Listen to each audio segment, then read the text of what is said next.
Hello everyone, welcome back again to my YouTube channel. My name is Kevin Saili. Pada YouTube channel ini teman-teman akan menemukan informasi menarik seputar cryptocurrency. So if you do the cryptocurrency, make sure kalian subscribe channel ini. Teman-teman, welcome back again. Di video update kali ini kita akan ngebahas kondisi sedikit tentang Bitcoin. Jadi ada hal menarik ya sebenarnya teman-teman yang memicu kondisi Bitcoin itu bisa rebound signifikan.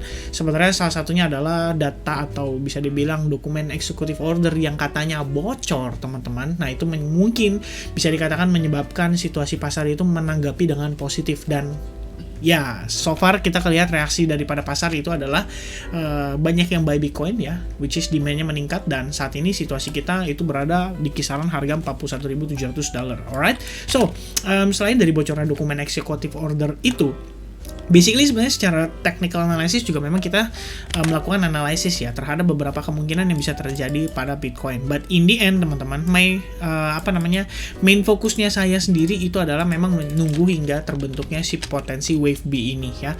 Jadi sebenarnya selain wave B, saya juga ngelihat ada potensi terbentuk semacam ya kita bisa bilang itu seperti ini teman-teman ya. Ini sebenarnya adalah situasi alternatif. Jadi lebih kurangnya seperti ini ya. Tentu saja ekspektasi kita bukan seperti ini, tapi ya, balik lagi ya, kita harus preparation dengan segala kemungkinan yang ada. Jadi lebih kurangnya di sini saya consider ini sebagai A wave, and then B wave, and then C wave ya.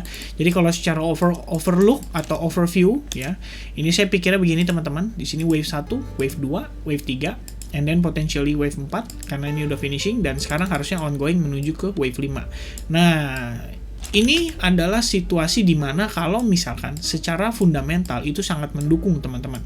Dalam artian ini adalah bigger picture ya bagi saya teman-teman.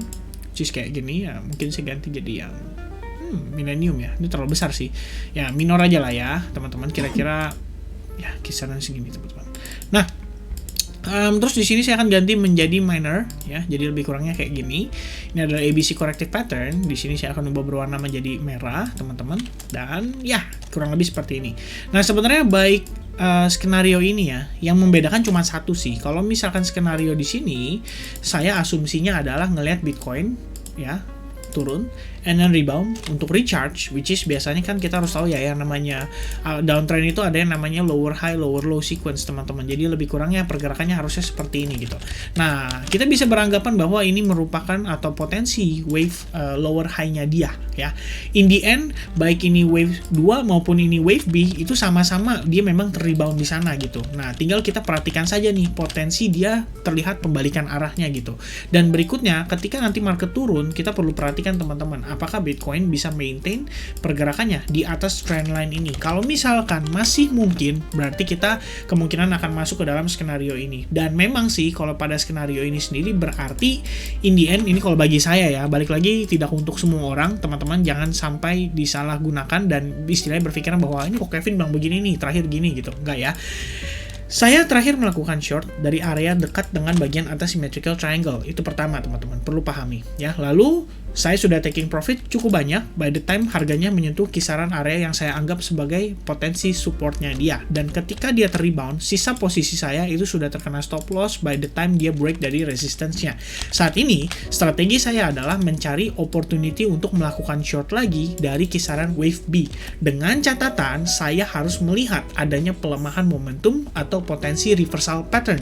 Kalau misalkan saya nggak ngelihat reversal pattern, saya nggak akan bereaksi atas pasar teman-teman. Dan jikalau seandainya saya melihat reversal pattern lalu saya short, maka target saya adalah kisaran wave C-nya dia.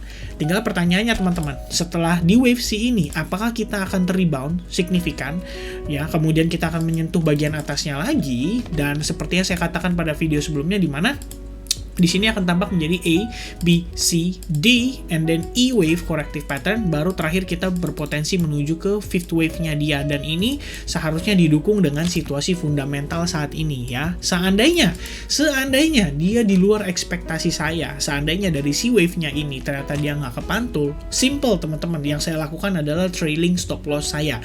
Jadi posisi short yang saya punya itu akan saya geser terus stop loss-nya sampai ke area atau potensi target kita bisa di wave 3. Alright, jadi bukan berarti begitu dia di C-wave artinya saya bakal ngelong. Enggak, itu bukan hal yang akan saya lakukan. Karena secara overall atau secara overview, kita sama-sama lihat teman-teman, ini overall masih potensi downtrend ya. Saya tidak expect market untuk sesegera mungkin bisa rebound dan berubah menjadi bullish teman-teman ya. Apalagi dengan situasi fundamental yang saat ini tidak mendukung, atau lebih tepatnya belum mendukung. Well, kita belum tahu sampai nanti executive order untuk regulasi cryptocurrency mungkin ya, kita bilang dokumennya itu benar-benar dirilis yang official ya, kita belum tahu teman-teman. Sampai itu terjadi kita belum tahu. Tapi kalau misalkan ternyata ini adalah alternatif skenario yang saya antisipasi ya. Seandainya kita berhasil break pada resistance di level ini, barulah kemudian saya akan mencari opportunity untuk melakukan longnya pada saat dia melakukan pullback atau retest terhadap area supportnya dia.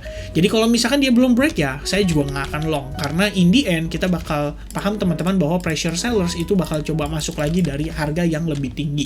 Dan itu sudah wajar, karena yang namanya harga murah, buat apa kita jual barang ya? Kita pengen jual barang ketika harganya naik teman-teman, dan itu adalah hal yang paling dasar di dalam dunia trading ya, which is orang-orang akan tahu dengan istilah buy low sell high ya, lebih kurangnya seperti itu. Dan ya kalau misalnya kita zoom out a little bit ya, jelas ini harusnya kita buy low ya, which is sell high gitu. Cuman teman-teman harus pahami juga bahwa kita sebagai day trader atau trader harian, yang saya lakukan adalah lebih mencari opportunity untuk jangka pendeknya. Kalau misalkan teman-teman di sini typical investor, kalian boleh lakukan DCA. Every time kita ngelihat ada good news kayak misalkan potensi reversal, oke, kalian boleh DCA. Mungkin masuk dengan 10% ya. Ternyata market Bitcoin turun lagi ya, drop signifikan. Oh, total turunnya so far dari segini itu udah lebih kurang 30%. Oke, kalian lakukan lagi DCA di sini, tambah lagi 10%. Nah, itu adalah hal yang wajar dilakukan bagi seorang investor jangka panjang. Tapi buat saya yang tipikalnya trader, saya lebih prefer mencari opportunity. Dan opportunity untuk jangka pendek yang saya cari adalah ketika kita melihat reversal pada area ini. Karena memang ekspektasi saya ya, either way, between ini wave 1, 2, 3, 4, 5, atau kita bisa bilang A, B, C corrective pattern, tetap in the end kita bakal ngelihat dia harus terrebound dulu. Dan ini adalah hal yang saya yakini sudah dari beberapa hari yang lalu ketika saya memang memberikan informasi melalui video di YouTube channel saya, terutama ketika saya update Bitcoin. Dan tentu saja teman-teman di sini, seandainya Anda adalah salah satu orang yang follow semua outlook saya dari awal, make sure kalian komen #SailyTeam. Alright. Nah, oke, so itu untuk time frame daily-nya ya. Lebih kurang kalian udah tahu dua skenario yang saya perhatikan saat ini, but in the end opportunity yang saya cari adalah untuk short pada level-level saat ini.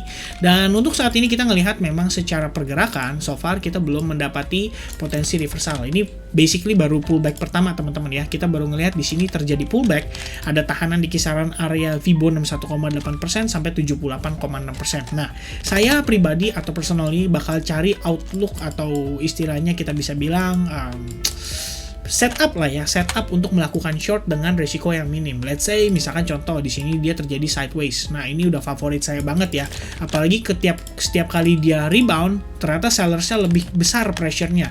Kalau kita perhatikan teman-teman, somehow ini setelah penguatan Bitcoin yang cukup signifikan, somehow di sini kita melihat ada something yang mencoba menahan harganya.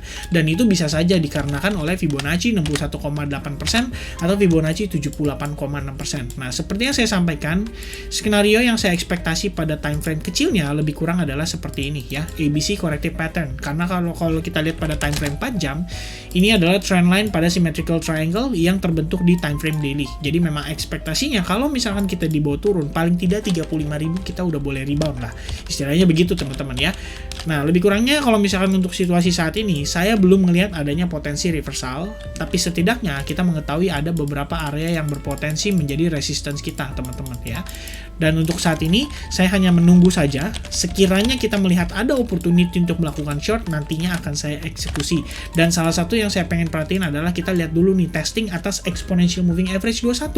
Apakah kita akan ke rebound and then dia bisa berpotensi menguat lagi, atau justru dia nantinya di break dan akhirnya drop lagi. Contohnya adalah case-nya seperti ini ya, setelah dia impulsif, dia testing dan ternyata dia jatuh lagi. Nah, ini sebenarnya juga merupakan opportunity untuk melakukan short, tapi saya rasa terlalu cepat untuk memutuskan saat ini. So kita lihat dulu dalam pergerakan beberapa hari ke depan, atau at least besok dan juga sampai besok malam baru kita bisa mengambil kesimpulan. Alright, so teman-teman, mudah-mudahan video update kali ini bisa membantu. Saya harap di sini impact-nya bisa positif buat teman-teman. God bless everyone. See you guys again in the next update. Cheers and have a nice day. Bye-bye.